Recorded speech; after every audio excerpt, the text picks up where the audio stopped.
always something that needs a little fixing on Far Point Farms. Hey guys, it's Eric here at Farpoint Restorations and Repairs. I traveled down to Raleigh and went to one of my favorite places, the Clayton LKQ. Used to be called Cheap John's back in my day, but it was a you pick it, you pull it junkyard. And I love going to these places because you come across so many cool old cars, and occasionally you come across cars that just don't deserve to be here yet.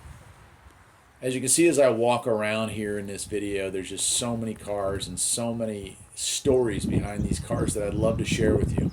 So I took the time while I was here to film a bunch of these cars. Cars that meant something to me, cars that might mean something to you. And when I filmed this, I wasn't sure how I was going to make this work, but I'm kind of glad I put it all together. Anyway, get ready, because for the next 16 or 17 weeks, every Thursday, you'll get a new classic car video from the junkyard. See you next time, my friends. Take care.